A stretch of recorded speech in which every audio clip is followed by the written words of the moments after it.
Good evening students. हम लोग ने सोल्यूशन चैप्टर स्टार्ट किया था और जिसका एक वीडियो मैंने आपको भेजा हुआ है। उसमें हम लोगों ने सोल्यूशन के बारे में पढ़ा था। सोल्यूशन क्या होता है, होमोजीनियस मिक्सचर, हेट्रोजीनियस मिक्सचर, ये सब डिस्कशन हुआ था। उसके बाद मैंने आपसे बोला था कॉन्सेंट्रेशन ऑफ सोल्यूशन, जिसकी एक मैं नेक्स्ट क्लास आपको दूंगा। एक नेक्स्ट क्लास मतलब एक अलग से क्लास बना के आपको देनी पड़ेगी। फिर मैंने 12th का टॉपिक एग्जैक्टली स्टार्ट किया था और उसमें मैंने बताया था कॉलिगेटिव प्रॉपर्टीज़, आपको याद ही होगा। और कॉलिगेटिव प्रॉपर्टीज़ क्या होती हैं? ऐसी प्रॉपर्टीज़ डाइल्यूट सॉल्यूशन की, ऐसी प्रॉपर्टीज़ जिनकी वैल्यू डिपेंड करती है केवल और केवल सॉल्यूट के अमाउंट पर और इनडिपेंडेंट होती है नेचर ऑफ द सॉल्यूट पे। उसको हम लोग बोलते हैं कॉलिगेटिव प्रॉपर्टीज़। आपको याद ही होगा, those properties of dilute solutions whose value depend only and only upon the amount of the solute and are totally independent to the nature of the solute are known as colligative properties। तो समझ में आ गया होगा, solute का amount बढ़ाओ, colligative properties की value increase हो जाएगी। सॉल्यूट का अमाउंट डिक्रीज करो, कॉलिगेटिव प्रॉपर्टीज़ की वैल्यू डिक्रीज होगी। किस टाइप का सॉल्यूट ले रहे हो, इससे हमारा कोई लेना देना नहीं है। और आपको याद होना चाहिए, 4 बताई थी। पहला, relative lowering in vapour pressure. Second one, elevation in boiling point. Third one, depression in freezing point. And the fourth one, osmotic pressure. 4 होती हैं। इसमें से पहली स्टार्ट की थी, first one was relative lowering in vapour pressure. तो हम लोगों ने स्टार्ट किया था relative lowering in vapour pressure, ये मैंने आपको बताया था। और फिर मैंने आपसे बोला था कि अभी तो टॉपिक ही स्टार्ट नहीं हुआ है, तो हम रिलेट कैसे करें या फिर उसकी लोअरिंग कैसे कैलकुलेट करें, आपको याद होगा। तो वेपर प्रेशर मैंने डिस्कस किया था। और हाँ, वेपर प्रेशर से पहले मैंने एक टर्म एक्सप्लेन किया था, दैट इज इवेपोरेशन। इवेपोरेशन किस किस पर डिपेंड करता है, वो क्लियर हो गया था। फिर मैंने बताया था कि वेपर प्रेशर क्या होता है, आपको याद होना चाहिए वेपर प्रेशर क्या है।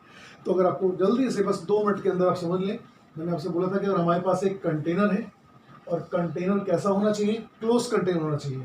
क्यों क्लोज कंटेनर होना चाहिए?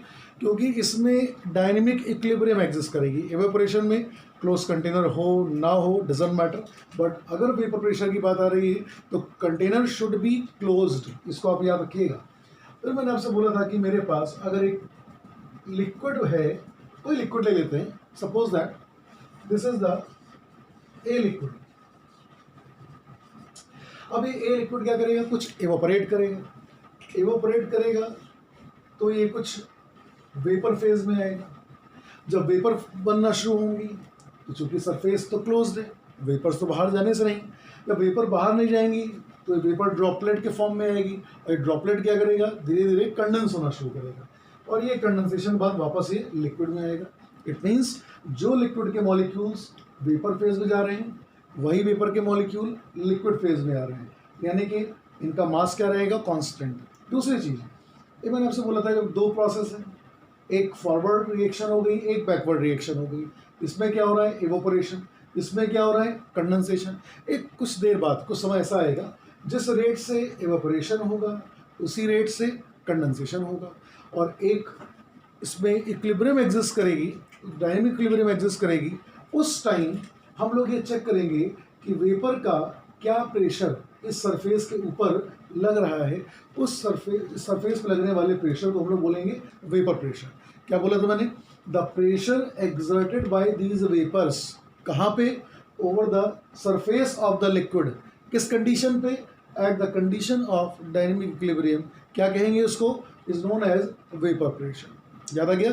फिर मैंने आपसे बोला था कि अगर ये वेपराइज हो रहा है, वेपर्स बनना शुरू हो गए, ये अगर वेपर्स बन रही हैं, तो वेपर का जो प्रेशर है, हम लोग तो गैस का प्रेशर बोल सकते हैं, पार्शियल प्रेशर बोल सकते हैं। तो आपको याद आ जाना चाहिए इसको, पार्शियल प्रेशर और वेपर प्रेशर में डिफरेंस क्या था। जब इवेपोरेशन स्टार्ट होगा, वेपर बनना शुरू होंगी, गैस बनना शुरू होंगी, उस टाइम उसका जो प्रेशर होगा उसको बोलते हैं पार्शियल प्रेशर। बिल्कुल क्लियर करिएगा। जब गैसेस का फॉर्मेशन स्टार्ट हुआ तो बिगनिंग के टाइम पे जो भी गैस का प्रेशर होगा उसको हम लोग क्या बोलेंगे, पार्शियल प्रेशर। और यही पार्शियल प्रेशर बढ़ता चला जाएगा, कब तक, जब तक कि इक्विलिब्रियम एग्जिस्ट ना कर जाए। और जैसे इक्विलिब्रियम आया, उस इक्विलिब्रियम पे इस पार्शियल प्रेशर की मैक्सिमम वैल्यू क्या बन जाती है, वेपर प्रेशर, यानी कि वेपर प्रेशर एग्जैक्टली इक्विलिब्रियम में कैलकुलेट किया जाता है। ये मैंने आपसे सारी बातें डिस्कस कर रखी हैं, आपको याद होना चाहिए। और कंटिन्यूटी आपको बनानी है, चाहे जैसे भी करिए, कंटिन्यूटी बनाना आपका काम है। तो टॉपिक मैं जितना दे सकता हूँ मैं दे ही रहा हूँ, बाकी तो फिर स्कूल कॉलेज खुलने का वेट करना ही पड़ेगा। अभी तो फिलहाल यहाँ तक मैंने आपको बताया था, और फिर मैंने एक नया टॉपिक आपसे बोला था कि हम लोग अब स्टार्ट करना है राउल्ट्स लॉ। तो राउल्ट्स लॉ पे डिस्कशन आज है, तो इम्पॉर्टेंट क्लास है, समझिएगा आप लोग ये राउल्ट्स लॉ होता क्या है। राउल्ट्स लॉ मैंने आपसे बोला कि ये आपके बोर्ड के लिए भी इम्पॉर्टेंट है, क्वेश्चन आता ही है, ऑब्जेक्टिव एग्जाम में भी ये मिलेगा। तो मैं तो दोनों को लेके चल रहा हूँ कि ताकि आपका दोनों को फायदा हो। तो आइए आगे टॉपिक स्टार्ट करते हैं हम लोग, that is Raoult's law, most important, that is most important. तो बच्चों एक चीज़ तो याद रखिएगा कि राउल्ट्स लॉ क्या है, वो तो भी बताता हूँ। राउल्ट्स लॉ दो केस के लिए बनाया गया है, दोनों केस पे लगेगा। अब आप सोच रहे होंगे दो केस क्या है। देखो बेटा, अगर हम सोल्यूशन बनाएंगे तो सोल्यूशन होता है कि सॉल्वेंट में सॉल्यूट को मिलाना पड़ेगा। सॉल्यूट कैसा ले रहे हो, सॉल्यूट का नेचर क्या है, इस पर हम दो केस बनाने वाले हैं। एक तो हम लोग लेंगे नॉन वोलेटाइल सॉल्यूट, जो वेपराइज नहीं होता है, उसको हम लोग क्या बोलते हैं, नॉन वोलेटाइल सॉल्यूट। दूसरा सॉल्यूट कैसा लेंगे, वोलेटाइल सॉल्यूट। वोलेटाइल सॉल्यूट मतलब जिसका कुछ ना कुछ वेपर प्रेशर होगा, वो एवोपरेट करने की टेंडेंसी रखता होगा। तो हम लोग दो केस के लिए लेके चलेंगे। तो फर्स्ट केस मैं आपको बोल रहा हूँ,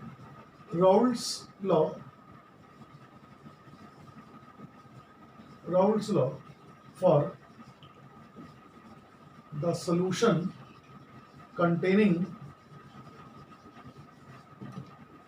non-volatile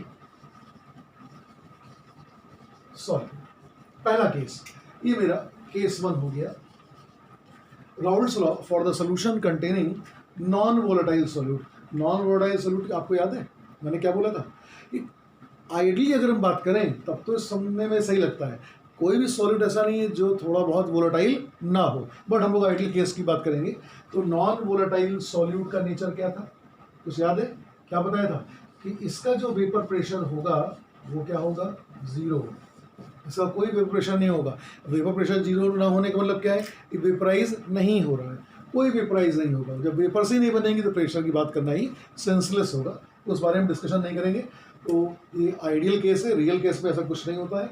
हर एक सॉल्यूट थोड़ा बहुत ही सही, लेकिन एवोपरेट सब करता है। वेपराइज सब में अंदर ये टेंडेंसी होती है कि वो थोड़ा बहुत एवोपरेट करेंगे या वेपराइज करेंगे। फिलहाल ये आइडियल केस लेके चलिए।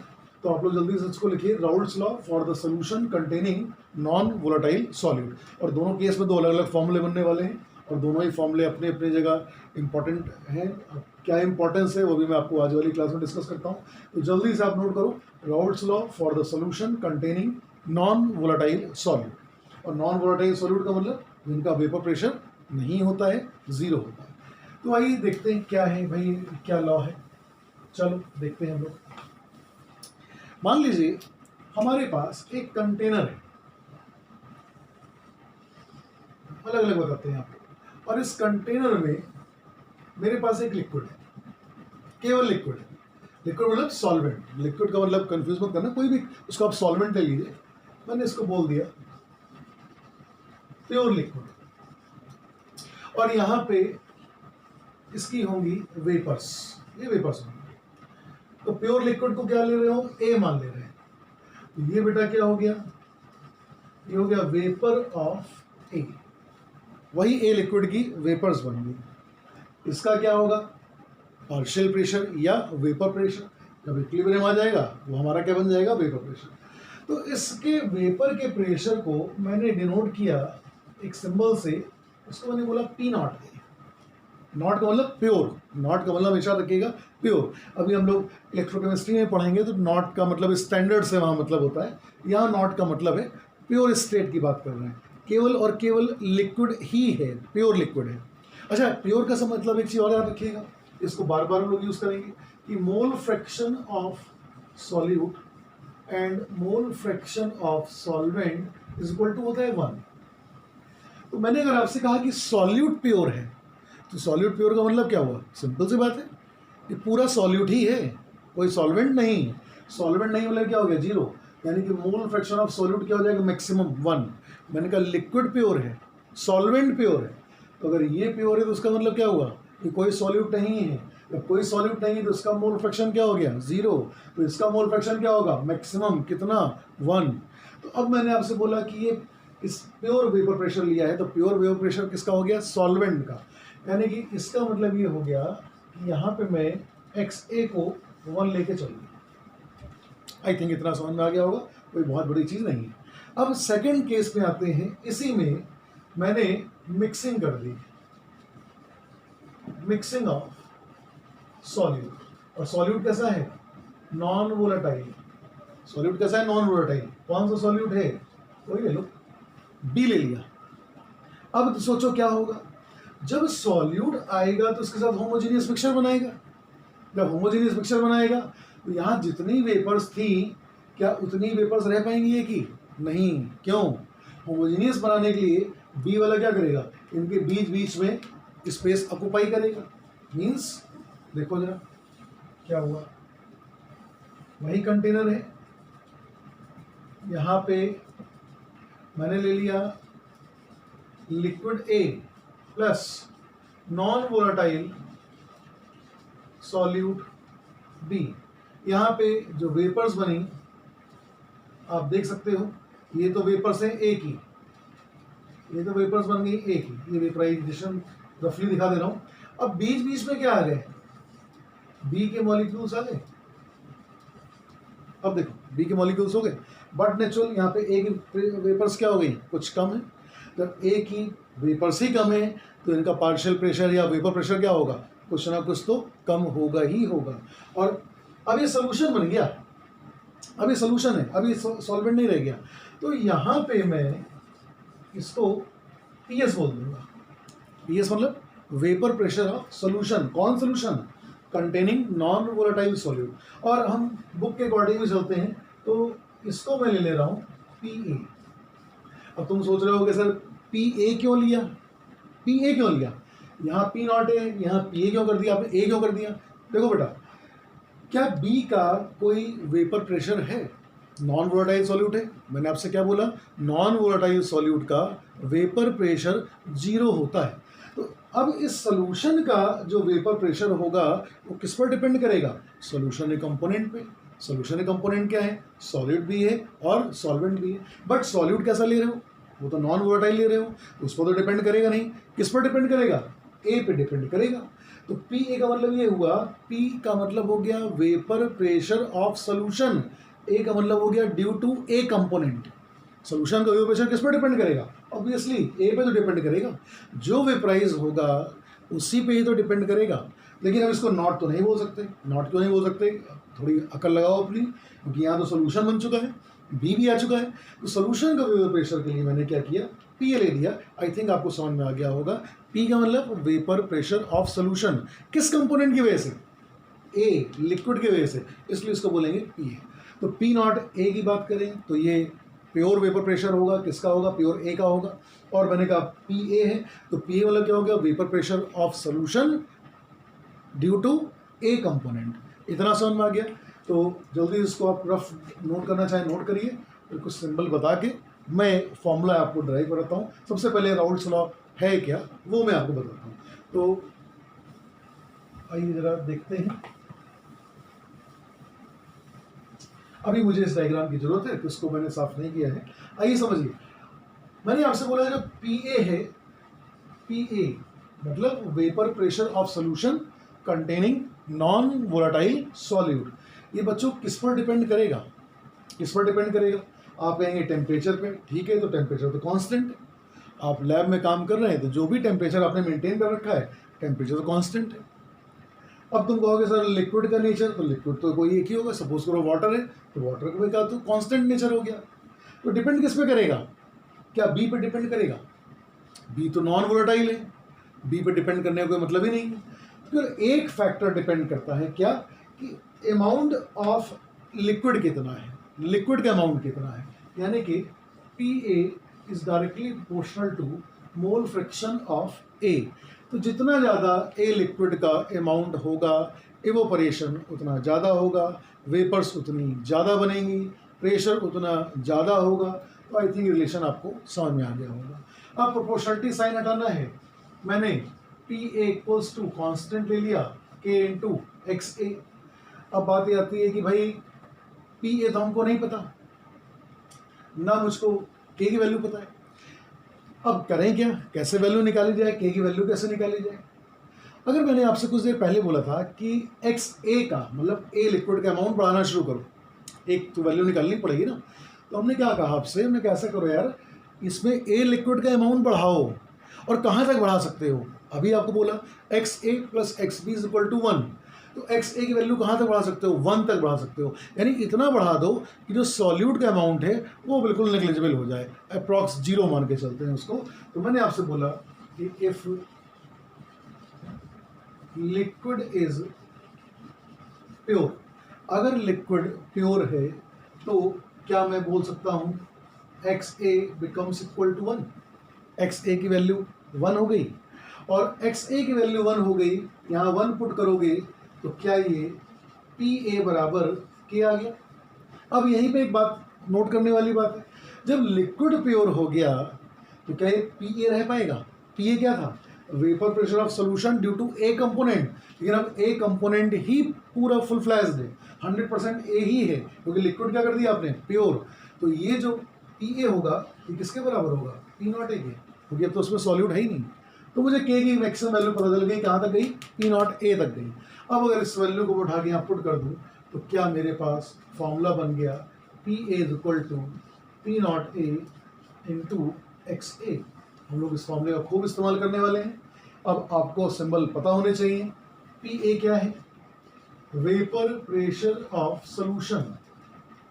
कौन solution, containing non volatile solute. तुम लोग आगे चल के इसी में कंफ्यूज करोगे फॉर्मूला लगाना कौन सा है, वो दे रहा है नॉन वोलेटाइल सोल्यूट, तुम लगाओगे उस टाइम वोलेटाइल सोल्यूट का फॉर्मूला।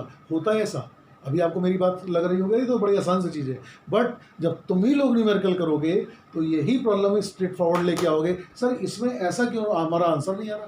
मैं फिर आपको नोटिस करा रहा हूँ कि दोनों के फॉर्मूले अलग अलग हैं, आपको बहुत केयरफुली हैंडल करने की ज़रूरत है। जब नॉन वोलेटाइल सॉल्यूट हो तो आप इस time vapour pressure of solution किसका है, vapour pressure of solution containing non volatile solute. और पी नॉट ए क्या है, यहाँ लिखता हूँ ताकि दिखाई पड़े आपको, ये हो जाएगा vapour pressure of pure a liquid, और एक्स ए क्या हो गया, mole fraction of a liquid. ये आपको समझ में आ गया होगा, इतना क्लियर हो गया। तो P A is equal to P not A into x A, ये हमारा फॉर्मूला है। इसको जल्दी से नोट करो, फिर मैं इसको एक थोड़ा सा डेरिवेशन लेके आऊँ, और स्टेटमेंट आपका राउट्स लॉ का पूछा जाए तो आप बोल दीजिएगा vapour pressure of solution containing non volatile solute is directly proportional to amount of the liquid और mole fraction of the liquid. इतना समझ आ गया होगा, तो जल्दी से इसको आप कॉपी करें, फिर मैं एक छोटा सा डेरिवेशन करा दूँ। अभी जितना मुझे याद आ रहा है शायद 1-2 साल पहले, आई थिंक 2 साल हुआ होगा, सीबीएसई में इसी के सारे एक डेरिवेशन पूछा गया, 2 या 3 मार्क्स का क्वेश्चन था, पूरा एक डेरिवेशन आया हुआ था। और जितना मुझे याद आता है कि सीबीएसई ने शायद एक ही बार पूछा है और अभी रिसेंटली पूछा है, तो डेरिवेशन भी आपको आने चाहिए। तो सब चेंज हो रहा है टाइम, कौन सा सवाल कैसे बना के दिया जाएगा, तो आपको फुल कॉन्फिडेंस होना चाहिए हर एक छोटे छोटे टॉपिक पे। तो मैं बिल्कुल बॉटम लेवल से स्टार्ट करके चल रहा हूँ, और इसके जब न्यूमेरिकल्स कराऊंगा तो एकदम एक्सट्रीम हाइट वाले तक लेके चलेंगे आपको। उसमें आप बोर्ड के न्यूमेरिकल्स, नीट के सवाल, जेई के सवाल, चाहे वो मेंस हो, एडवांस हो, कुछ भी हो, तुम लोगों को सब आसान लगेगा, क्योंकि मेरे पास अच्छा कलेक्शन है क्वेश्चंस का। तो अभी आपको हम स्टार्ट करेंगे, पहले आज हम लोग डेरिवेशन करके फॉर्मूले तक पहुँच जाएँ, जिससे कि नेक्स्ट क्लास आई थिंक मैं उम्मीद कर रहा हूँ कि केवल और केवल हम लोग असाइनमेंट सॉल्व करेंगे। असाइनमेंट तो अभी आपके पास है ही नहीं, फिलहाल मैं यहाँ क्वेश्चंस बोलूँगा, आप वैल्यूज़ नोट करिएगा, और जब हम लोग फेस टू फेस मिलेंगे तो सारी चीज़ें आपको प्रोवाइड हो जाएंगी, डोंट वरी। तो चलिए अब आगे चलते हैं। उम्मीद करते हैं बेटा तुम लोग घर में पढ़ाई भी कर रहे होंगे, और पढ़ाई करो, क्योंकि इस समय हाँ घर से बाहर मत निकलना, क्योंकि पेशेंट बढ़ते जा रहे हैं कोरोना के। तो कोशिश करिए कि जितनी मैक्सिमम घर पे बैठ के आप लॉन्ग सेटिंग करें, एक बार बैठिए तो 2-3 घंटे पढ़िए। और अगर आपको 12th की चीज़ें अभी नहीं समझ में आ रही हैं तो जो आपको 11th में पढ़ाया गया है, मैं बार बार बोल रहा हूँ कि 11th की चीज़ों पे कॉन्फिडेंस लाओ। जितना रिवीजन करोगे बेकार नहीं जाएगा। और ये मत सोचो कि 11th पढ़ते रहेंगे तो 12th का क्या होगा, वो जस्ट फेथ करिए। खरे सर हैं आपके साथ। मैं बार बार बोल रहा हूँ कि मैं किसी भी बच्चे के साथ, किसी के साथ भी मैं खिलवाड़ होता हुआ नहीं देख सकता हूँ। तो मैं अपनी लाइफ में डेड ऑनेस्ट आदमी हूँ। मैं फिर बोल रहा हूँ, जितनी कोशिश करोगे उससे दुगनी कोशिश मेरी रहेगी। तो परेशान बिल्कुल मत रहो। जितना पढ़ा सकता हूँ उतना पढ़ा दे रहा हूँ। जितना पढ़ाया गया है 11th में आपको जितना पढ़ाया है उतना तैयार करके रखिए। हम लोग जब मिलेंगे फेस टू फेस तो सारी रिस्पॉन्सिबिलिटी मैं लेने को तैयार हूँ। टाइम भी आपको मैं बहुत दे दूंगा, खूब ढेर सारी एक्स्ट्रा क्लास दे दूंगा। आप लोग खुद ही मना करोगे सर एक्स्ट्रा क्लास कम कर दीजिए, वो सब मेरे ऊपर छोड़ दो। लेकिन मेहनत करो बेटा, मेहनत करोगे तो तभी कुछ फ़ायदा होगा। हाँ, ये उम्मीद कर सकते हो शायद, मुझे तो ऐसे लग रहा है कि सेशन थोड़ा सा खींचेगा आगे। मार्च में एग्ज़ाम ना हो कि चाहे वो मार्च एंड जाए, अप्रैल फर्स्ट वीक, अप्रैल मिड जाए, देखिए कुछ नहीं कर सकते हैं। आइए हम लोग आगे चलते हैं। तो उन्होंने बोला कि P A is equal to P not A into x A, ये हमारा एक फॉर्मूला आ गया। अब चूंकि मुझे आपको समझाना है relative lowering in vapour pressure, सबसे पहले मैं आपको अपनी स्टाइल बता दूं। मैं अपने तरीके से समझाने की कोशिश करता हूँ, उसके बाद हम लोग बुकिश चीज़ों को ध्यान देंगे। वैसे मैं आपको छोटा सा एक अपना स्टाइल बता रहा हूँ। मैंने आपसे बोला कि पी नॉट ए क्या है, तो आपने बोला सर वेपर प्रेशर है। किसका? Vapour pressure of pure a liquid, pure A liquid का है। फिर मैंने आपसे बोला पी ए क्या है, तो आपने बोला वेपर प्रेशर ऑफ सोल्यूशन है। ओके, अब बेटा ये बताओगे इन दोनों में ज़्यादा कौन है, वैल्यू ज़्यादा किसकी होगी, इसकी या इसकी? तुरंत बोलो कि जो प्योर सॉल्वेंट है उसमें क्या होगा, 100% इवोपरेशन होगा। तो वेपर्स का अमाउंट क्या होगा, सबसे ज़्यादा उसी में होगा। प्रेशर ज़्यादा किसका होगा, ऑब्वियसली इसका होगा। इसमें तो नॉन वोलेटाइल सॉल्यूट की मिक्सिंग है, वो कुछ ना कुछ वेपर्स जहाँ सरफेस पे हैं उससे अमाउंट कुछ कम करेगा, तो इसका वेपर प्रेशर क्या होगा, कम। तो बेटा ज़्यादा में से कम को सब्ट्रैक्ट कर दो, ज़्यादा में से कम को सब्ट्रैक्ट कर दो, P not A minus P ए कर दूँ। तो आपसे पूछा जाए ये क्या चीज़ है, आप कहेंगे सर ये क्या कर दिया। सुनो, मैंने तुमसे कहा कि मान लो वेपर प्रेशर वाटर का 760 मिलीमीटर ऑफ मरकरी है। क्या बोला? एज्यूम करो कि वाटर वेपर्स का जो वेपर प्रेशर है वो 760 मिलीमीटर ऑफ मरकरी के है। उसमें मैंने कुछ amount non volatile solute, for example कोई ले लो, यूरिया ले लिया, यूरिया कुछ मैंने मिला दिया उसमें। अब क्या होगा, वेपर्स कम बनेंगी, वेपर प्रेशर कम आया। तो मैंने आपसे कहा मान लो अब मैंने जब सॉल्यूट मिलाया, यूरिया मिलाया, तो वेपर प्रेशर जो सोल्यूशन का आया वो 755 मिलीमीटर ऑफ मरकरी आया। क्या बोला? जब मैंने उसी सॉल्वेंट वाटर में थोड़ा सा यूरिया मिलाया तो अब वेपर प्रेशर ऑफ सोल्यूशन का जो आया वो कितना आया, 755 मिलीमीटर ऑफ मरकरी आ गया। एज्यूम करो, कोई डेटा मैं नहीं बता रहा हूँ, मान के चल रहा हूँ। तो मैंने कहा वाटर का, प्योर वाटर कितना था, 760, सोल्यूशन में कितना आ गया, 755 हो गया। अब मैं आपसे पूछ रहा हूँ, बताओ अब सोल्यूशन इसमें टोटल में वेपर प्रेशर में कमी कितने की आई, लोअरिंग में वेपर प्रेशर किसके बराबर आई? तो आप खट से कहोगे अगर 760 माइनस 755, यानी आपने क्या किया, इसमें से इसको सब्ट्रैक्ट किया है, यानी ये वैल्यू क्या मिल गई, लोअरिंग इन वेपर प्रेशर। ये लोअरिंग इन वेपर प्रेशर हो गई। इतना समझ में आ गया होगा? Okay good. अब मैं आपसे बोल रहा हूँ रिलेटिव टेंडेंसी पे आता हूँ। देखो मैंने क्या आपसे बोला था, relative lowering in vapour pressure. अगर आपको याद हो तो लास्ट में मैंने क्या बोला था, रिलेटिव हटा दो, टॉपिक क्या बचा, लोअरिंग इन वेपर प्रेशर। तो ये तो आ गया lowering in vapour pressure. Okay समझ में आ गया, प्योर सॉल्वेंट से सोल्यूशन का वेपर प्रेशर माइनस करिए, वो बन जाएगा लोअरिंग इन वेपर प्रेशर। अब बच्चों ये जो lowering in vapour pressure I है ये प्योर सॉल्वेंट के कंपैरेटिवली कितनी आई है, means P not A minus P A upon P not a, ये कमी इसके कंपैरेटिवली कितनी आई है।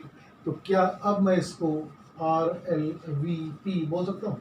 आर एल वी पी मतलब relative lowering in vapour pressure. ठीक, ये आ गई समझ में आ गई, रिलेटिव लोअरिंग वेपर प्रेशर कैसे निकाला।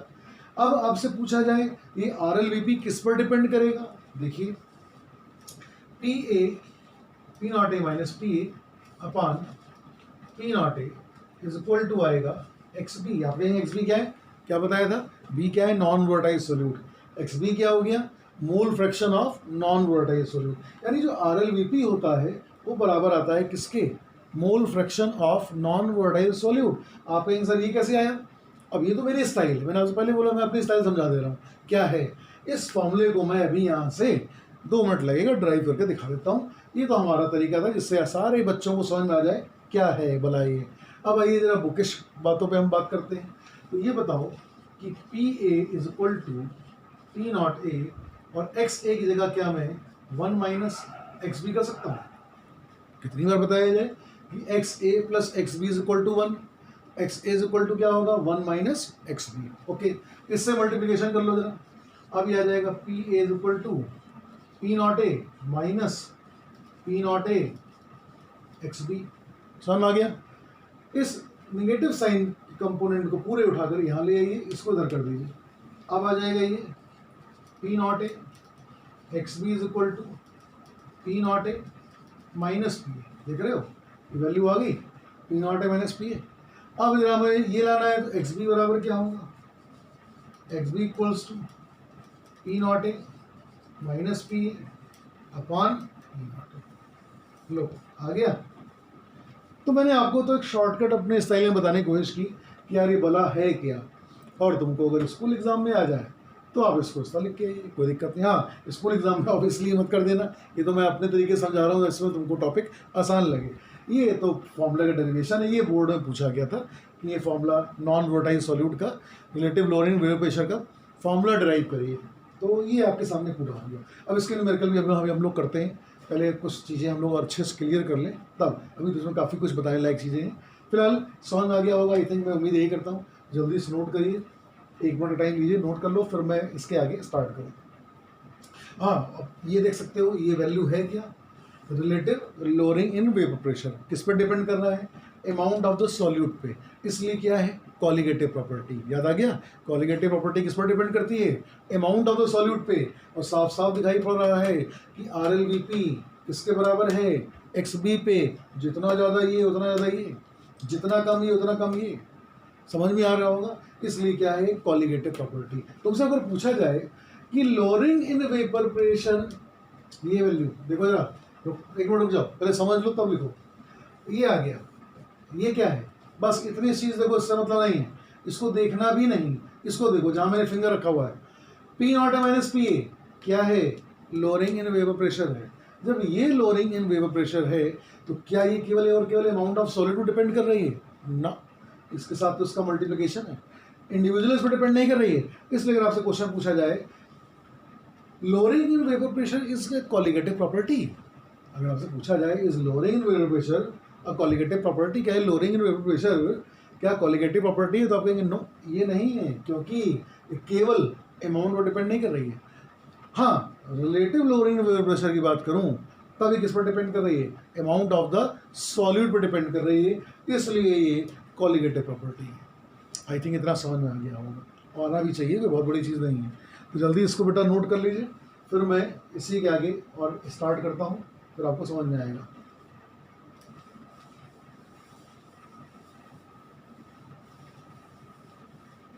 ठीक, तो ये तो हमें समझ में आ गया भाई, RLVP जो है रिलेटिव लोअरिंग वेपर प्रेशर जो है वो हमारी एक कॉलिगेटिव प्रॉपर्टी है। ठीक, चलो अब समझो जरा, एक दो चीज़ें आपको और इंटरेस्टिंग बताता हूँ। मैंने बेटा आपसे बोला कि P0A minus PA upon P0A is equal to XB, और XB को मैं कैसे लिख सकता हूँ, मोल फ्रैक्शन ऑफ B। क्या मोल फ्रैक्शन ऑफ B को मैं इस टाइप से लिख सकता हूँ, अभी मत कहना कि नहीं मालूम है, ये सब तो छोटी छोटी चीज़ें 11th में आपने सब पढ़ी हुई हैं, और इस टाइम पे अगर ये सब आपको नहीं पता है तो आपको प्रैक्टिस की ज़रूरत है, रिवीजन की बहुत ज़्यादा ज़रूरत है। तो मोल फ्रैक्शन जल्दी से समझ लो, जिस कंपोनेंट का निकालना हो उस कंपोनेंट के मोल डिवाइड करोगे total mole of the solution से। तो B का मोल फ्रैक्शन निकालना है तो ऑब्वियसली B के मोल लिख दिए, डिवाइड कर दिया B और A के मोल फ्रैक्शन मोल से। अब ये बताओ, इसी को अगर मैं लिखना चाहूँ आगे P0A minus PA upon P0A is equal to, ये है मोल, तो मोल कैसे लिखते हैं, वेट अपॉन मोलर मास, तो वेट हो गया बी का अपॉन मॉलिक्यूलर मास mb, इसको भी लिख सकता हूँ WB अपॉन mb, ये लिख सकता हूँ WA अपॉन MA। कुछ है नहीं, हंसी मजाक का टॉपिक है केवल ये। मोल का मतलब क्या होता है, वेट अपॉन मॉलिक्यूलर मास, यही तो पढ़ा है ना। तो मैंने क्या किया, बी का मोल निकालना है तो बी का वेट उसके मॉलिक्यूलर मास डिवाइड कर दिया, सेम चीज़ ये भी होगी। ए का मोल निकालना है, weight of A upon molecular mass of A. अब मान लो चूंकि डाइल्यूट सोल्यूशन हमारे चैप्टर में, अगर आपसे कहा जाए if solution is very very dilute, तो बेटा अगर सोल्यूशन बहुत डाइल्यूट है इसका मतलब क्या हुआ कि अमाउंट ऑफ द सॉल्यूट जो है वो सॉल्वेंट के अमाउंट के कंपैरेटिवली क्या हुआ, नेग्लिजिबल। यानी ये जो पूरा अमाउंट है इसके रेस्पेक्ट में बच्चों क्या हो गया, नेग्लिजिबल। कुछ समझ पा रहे हो, दिमाग लगा के सुनना, कोई पिक्चर नहीं चल रही है। क्या आप सोच रहे हो पिक्चर चल रही है बड़ा मज़ा आ रहा है हमको, ये सब नहीं। आप ध्यान से समझिए, ये छोटी छोटी चीज़ें ही आपको न्यूमेरिकल में बचाएंगी। हल्का सा दिमाग इधर उधर गया तो फिर चले जाओगे। तो हमने आपसे बोला सोल्यूशन बहुत डाइल्यूट है। क्या आपको याद है जब हम लोगों ने आयनिक इक्विलिब्रियम डिस्कस किया था क्लास 11th में, तो मैंने आपसे क्या बोला था कि dilute solution, very dilute solution मतलब क्या होता है, जिसमें amount of the solute negligible हो। अगर आपको याद हो तो मैंने आपसे कहा था कि एक डिग्री ऑफ डिसोसिएशन बताया था अल्फा, वो सॉल्ट डाइल्यूशन लॉ में। तो उस टाइम ही मैंने आपसे बोला था कि अगर डिग्री ऑफ डिसोसिएशन, अगर अल्फा की वैल्यू 5% से कम है, जो सॉल्यूट है उसमें जो अमाउंट डिकम्पोज हो रहा है, अगर वो डिकम्पोजिशन 5% से कम होता है तो हम लोग उसको डाइल्यूट सोल्यूशन ही तो मान के चल रहे थे कि वेरी डाइल्यूट सोल्यूशन में वैल्यू पुट कर दें। तो अब उसी चीज़ को यहाँ भी अप्लाई किया जाए, तो अगर डाइल्यूट सोल्यूशन है तो ये वैल्यू क्या होगी इसके कंपैरेटिवली, सॉरी उल्टा कर दिया मैंने, वेरी सॉरी। तो मैंने कहा कि अगर डाइल्यूट सोल्यूशन है तो सॉल्यूट तो बी है ना, ए क्या माना था सॉल्वेंट, बी क्या माना है सॉल्यूट।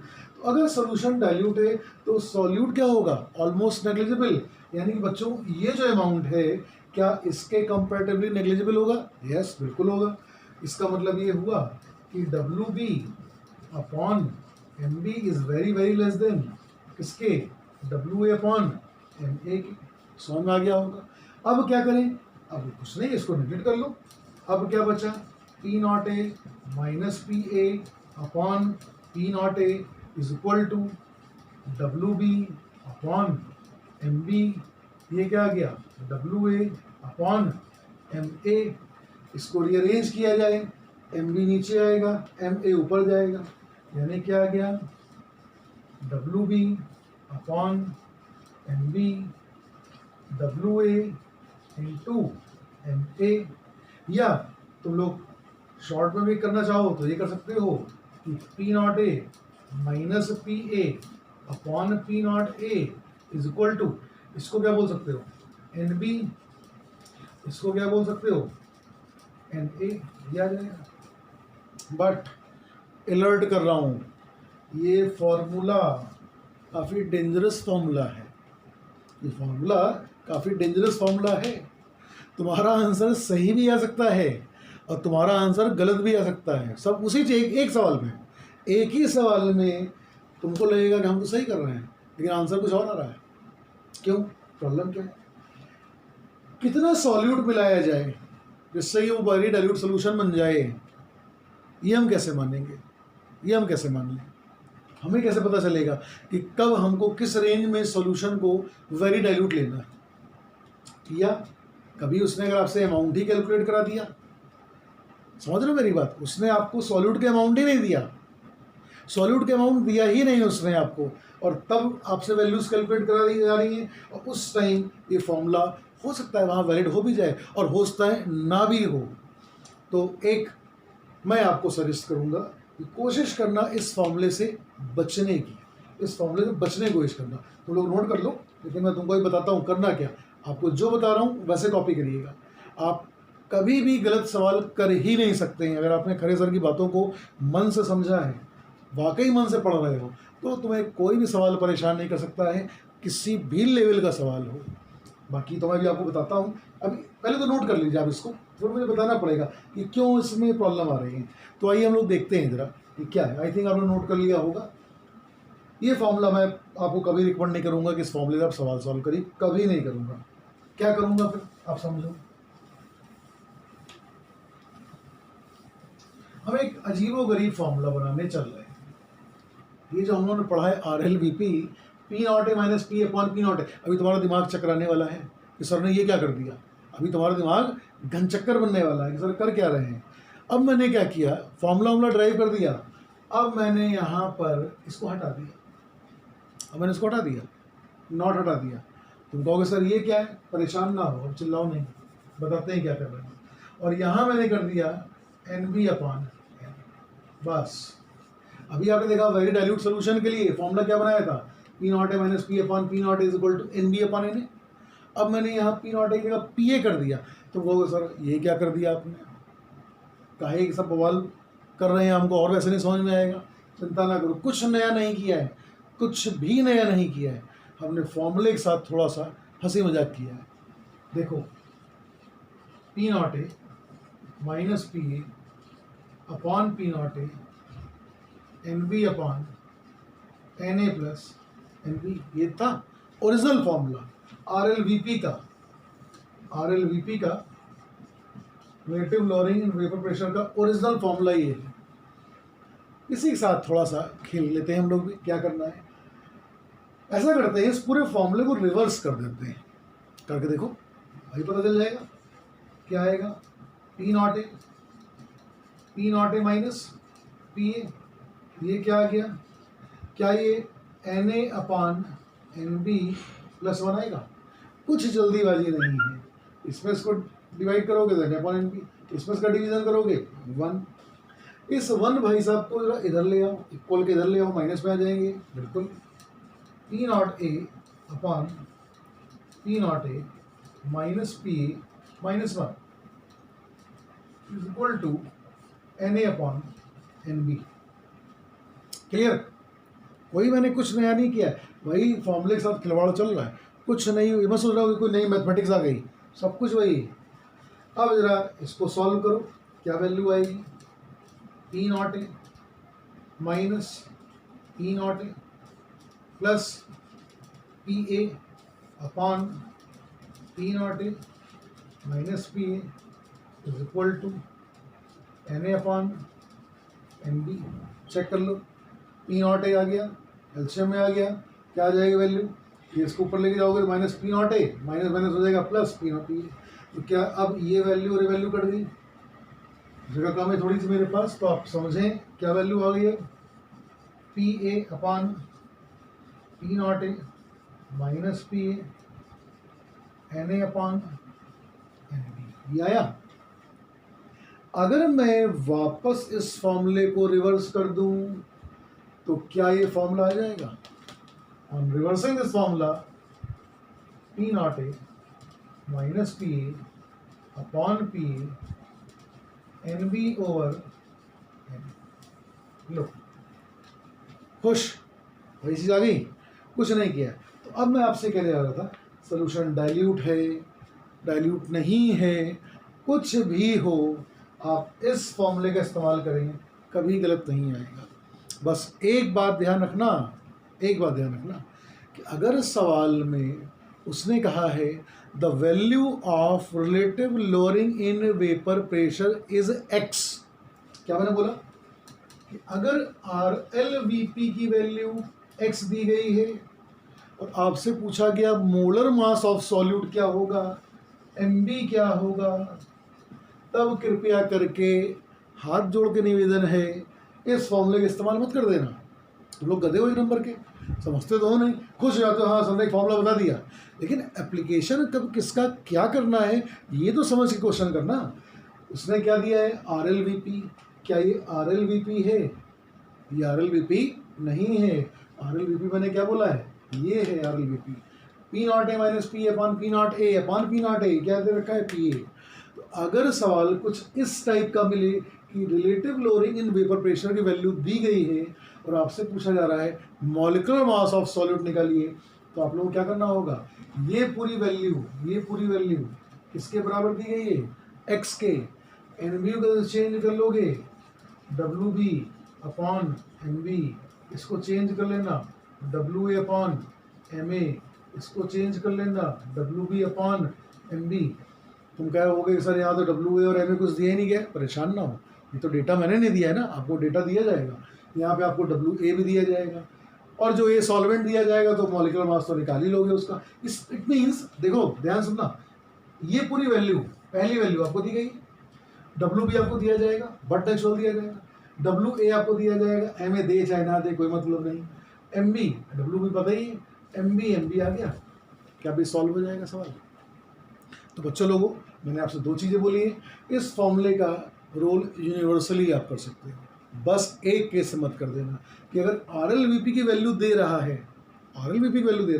तब इस फॉर्मूले को मत लगाना, तब बेटा इस फॉर्मूले को लगाना, तुम्हारे सारे सवाल सही आएंगे। तो मुझे चूंकि इसके बाद इससे कुछ क्वेश्चंस कराने चाहिए, कायदे से एक में क्वेश्चन कराने चाहिए, बट थोड़ा सा वेट कर लो, पहले हम थ्योरेटिकल टॉपिक कंप्लीट कर दें और फिर एक लेक्चर में आपको पूरा का पूरा केवल न्यूमेरिकल सा करा देता हूँ। मैं लगभग सारे वैरायटी को 10 से 15 क्वेश्चंस में समेटने की कोशिश करूँगा, तो वो सारी चीज़ें आप लोग आराम से कर सकते हैं। आई थिंक ये आपको समझ में आना चाहिए, इसको आप जल्दी से नोट करो, फिर मैं आगे चलूँ। ठीक है, तो बेटा ये तो रहा मेरा केस 1। कौन सा case 1? Raoult's law for the solution containing non volatile solute. अगर नॉन वोलेटाइल सॉल्यूट है तो हम लोग उसमें क्या लगाते हैं, relative lowering in vapour pressure. अब हम लोग केस 2 की बात करते हैं बच्चों। केस 2 की क्या है, Raoult's law for the solution containing volatile solute।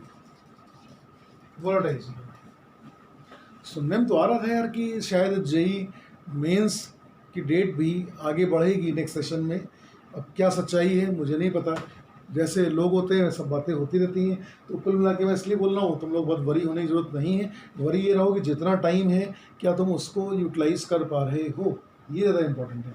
घर में कितने, अब तो कुछ बाहर तो निकलना नहीं है, आप घर पे हैं, तो कोशिश करिए कि थोड़ा सा 11th को एटलीस्ट आधा दिन तो पढ़ ही सकते हो, आधा दिन अपना 12th पढ़ते रहो, बुक से जो मिल सकते हो, जो मिल जाए, जो समझ में आ जाए वो टॉपिक कर डालो। कुछ चीज़ें आसान हैं, कोई बहुत बड़ी नहीं है। केमिकल बॉन्डिंग, पीरियोडिक टेबल, अगर आपका ये सब स्ट्रॉन्ग है 11th वाला, तो मुझे लगता है पी ब्लॉक तुमको समझ में आ जाएगा। और इस बार तो चूँकि इनऑर्गेनिक केमिस्ट्री मुझे फुल पढ़ानी है, 11th के भी टॉपिक पढ़ाऊँगा मैं, एस ब्लॉक भी कंप्लीट कराऊँगा, इवन हाइड्रोजन भी पढ़ाऊँगा आपको। इस बार तो मज़ा आने वाला है, और पी ब्लॉक भी कंप्लीट होगा। तो कोशिश करो कि तुम लोग, अभी मैं इसलिए बोल रहा हूँ कि घर में खाली बैठे हो, ये मत सोचना कि सर ने कह दिया नहीं तुम ही लोग करना, ना तुम लोग नहीं करना है, तुम लोग कर भी लोगे तो भी मैं कराऊँगा, पीछा नहीं छोड़ूंगा तुम्हारा। ये मत सोचना कि सर ने कह दिया हम पर छोड़ दिया, तुम पे क्यों छोड़ रहा हूँ, कि अभी सब कुछ बंद पड़ा है। इसलिए घर में अच्छा है अपना थ्योरेटिकल टॉपिक पढ़ते रहो। ऑर्गेनिक को 12th की हाथ भी मत लगाना, जब मैं पढ़ाऊँगा तो मज़ा आएगा आपको पढ़ने में, क्योंकि मैं 11 से स्टार्ट करूँगा, GOC से स्टार्ट करूँगा, तो आपको सब चीज़ समझ में आएंगी। तो कुछ टॉपिक्स करना चाहो कर सकते हो, पी ब्लॉक कर लो, सरफेस केमिस्ट्री कर सकते हो, ये छोटे मोटे टॉपिक है, आप कर लियो। भगवान ने चाहा तो शायद 3 मई है, लेकिन जैसे हम लोग इंडियंस हैं तो हम लोग बाहर घूमने में बहुत मज़ा आता है। मैं तो आज सब्ज़ी लेने बाहर निकला तो मैंने देखा कि बहुत सारे लोग घूम रहे हैं, और पुलिस वालों की भी एक्टिविटी हमें थोड़ी समझ नहीं आई थे, लेकिन फिर भी भीड़ कम नहीं हो रही। तो क्या होगा कुछ नहीं कह सकते, तो जितना टाइम पढ़ सकते हो उतना टाइम आप पढ़ेंगे, बाकी देखते हैं लोग। तो अब आते हैं बच्चों सेकंड पे कि राउल्स लॉ क्या होगा, कि अब अगर मेरे पास सोल्यूशन में दोनों ही वोलेटाइल कंपोनेंट हैं, दोनों ही वोलेटाइल मतलब सॉल्यूट भी वोलेटाइल है और सॉल्वेंट भी वोलेटाइल है, इट मीन्स मैं दोनों लिक्विड को ले रहा हूँ, दो लिक्विड का होमोजेनियस सोल्यूशन बनाता हूँ, दो लिक्विड का होमोजेनियस सोल्यूशन बनाया। अब मैंने क्या किया कि दो लिक्विड अगर मिल गए, आपस में मिक्स हो गए, मिक्सिबिलिटी आ गई, तब क्या होगा। तो ये बताओ कि क्या PA is equal to P naught A into X सही रहेगा? यस। तो दूसरा कंपोनेंट जो लिक्विड का है अभी सॉलिड नहीं है, अभी क्या है, लिक्विड वोलेटाइल है, ये क्या हो जाएगा, P not B X B हो जाएगा। ठीक, अब समझो, तो जो सोल्यूशन होगा, टोटल सोल्यूशन का वेपर प्रेशर इस कंपोनेंट की वजह से भी होगा और इस कंपोनेंट की वजह से होगा। क्यों? दोनों ही वोलेटाइल हैं। तो आप क्या करो, पी टी, टी मतलब टोटल, तो पी टोटल जो होगा क्या वो P A plus T B के बराबर होगा? ऑफ कोर्स बिल्कुल होगा। तो आप वैल्यू पुट कर दीजिए। पी ए की वैल्यू क्या है, P not A x A plus P not B X B, ये पूरी वैल्यू आपकी आ गई। अब हम लोग एक फॉर्मूले को थोड़ा सा शॉर्टकट भी ले सकते हैं। मान लीजिए मुझको 2 मोल फ्रैक्शन है, मुझे केवल एक ही पता है, मुझे केवल, हमको मान लीजिए ये वैल्यू दी गई, ये वैल्यू दी गई, ये वैल्यू दी गई, एक्स ए एक्स भी नहीं मालूम है और कंपोजिशन पूछा गया है। एक अगर पता चल जाए दूसरा अपने आप आएगा।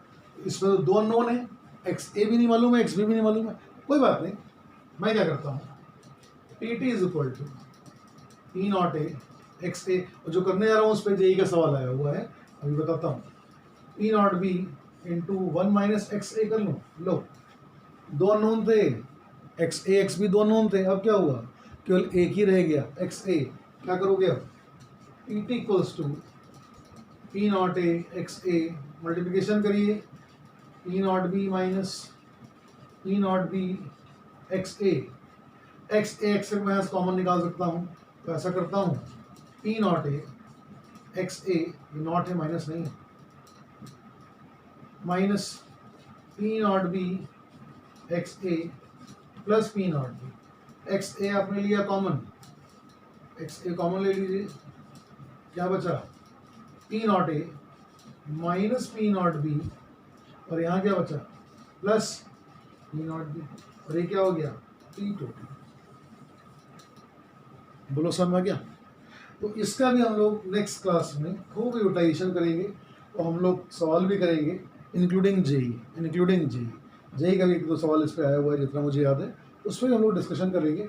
बट तुम लोग थोड़ा जोश में हो यार, कभी भी अगर कोई सहारा ढूंढना अच्छी बात नहीं होती है कि लीजिए सर हमारा स्कूल बंद है, हमारा कॉलेज बंद है, हमारी कोचिंग बंद है, हम क्या करें, अब हमारा क्या होगा, कुछ नहीं होगा, सब अच्छा होगा। विल पावर स्ट्रांग करो।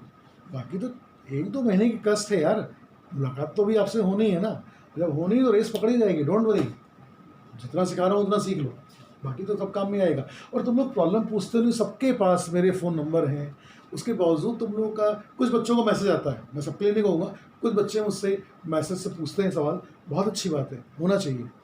अगर आप ये सोचते हो कि सर को हम डिस्टर्ब क्यों करें, ना ना, सर तुम्हारे लिए ही है, सर किसी और के लिए नहीं है, सर अपनी फैमिली के लिए और तुम लोगों के लिए, क्योंकि तुम लोग तो मेरे बच्चे ही हो यार, तुम लोग नहीं पूछोगे तो और कौन पूछेगा। तो सवाल पूछने में कोई कंजूसी नहीं, मैंने वो सबको अपना नंबर दिया है, एनी टाइम, बस 12 बजे की बात नहीं, 12 बजे रात को मैं सो जाता हूँ, फिर आप मॉर्निंग में मैं भी खाली बैठा हूँ, सुबह थोड़ा सा आजकल देर से सो के उठ रहा हूँ, तो आप लोग 10 बजे से लेके रात को 12 बजे तक कभी भी मुझे डिस्टर्ब कर सकते हो, मैं अदरवाइज़ नहीं लेता। एनीवेज, तो ये तक आपको समझ में आ गया होगा।